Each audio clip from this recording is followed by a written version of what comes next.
Salut, je m'appelle Olivia. J'habite à Barcelone avec ma maman et mon petit frère Tim. Tout allait bien, jusqu'à ce que tout bascule. Hein? Qu'est-ce qui se passe?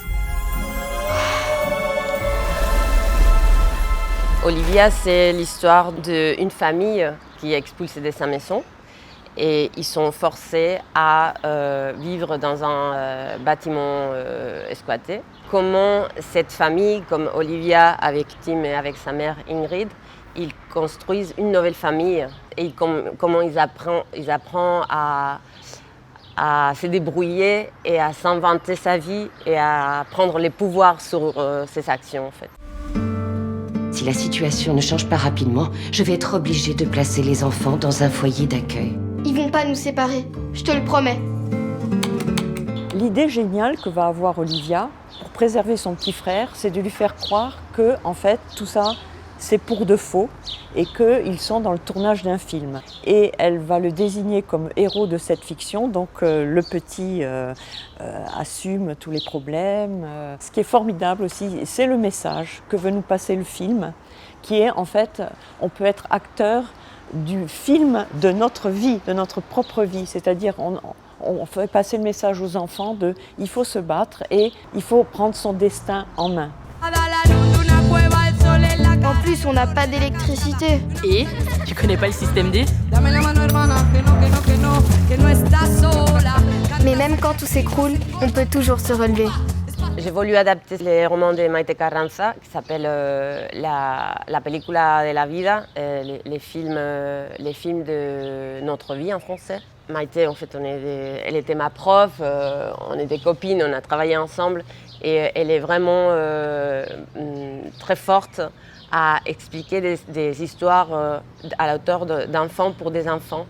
Et c'était un truc que je trouvais intéressant et nécessaire de parler des problèmes de la société avec des enfants, avec ses codes et à son auteur. Et pourtant, pour moi, faire un long métrage, c'était un truc que ça faisait un peu peur.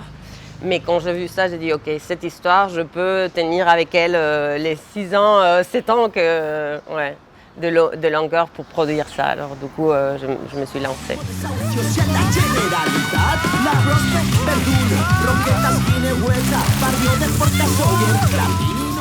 Je fais que de la stop motion en animation.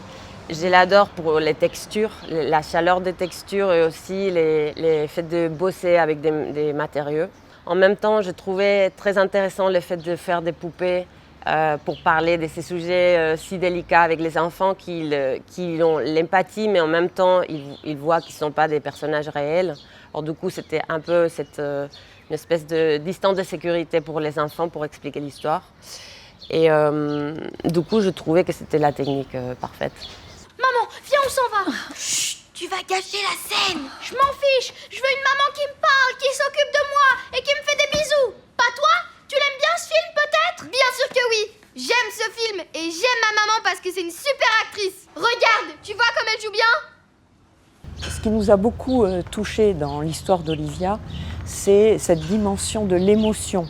Parce que c'est un film qui nous parle à la fois de solidarité, d'entraide, dans un quartier précaire, où toutes les familles sont solidaires, se retrouvent pour s'entraider.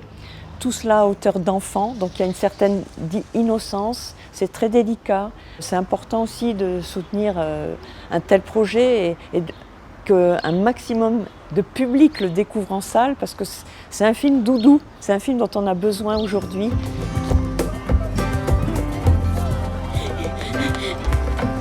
T'as vu Olivia? J'ai dit que je voulais une maman qui s'occupe de moi. Et maintenant on a Maman Fatou. Et un grand frère en plus. Ils vont peut-être vouloir t'engager comme scénariste alors. C'est une super bonne idée ça. Et tu crois qu'on pourrait écrire le film ensemble? Depuis que j'ai commencé à faire l'animation, je venais souvent ainsi. Alors c'est intégré un peu dans ma vie, dans mon parcours. Et en plus j'adore la ville, les lacs, les paysages, c'est magnifique. Et en plus les festivals, ça me nourrit parce que je vois des points de vue d'autres auteurs. Et aussi ça me permet de prendre un peu la température des sujets que les gens, des préoccupations des gens. Non, en tout cas, c'est toujours une inspiration d'être ici. Et être en compétition officielle avec Olivia, bah, c'est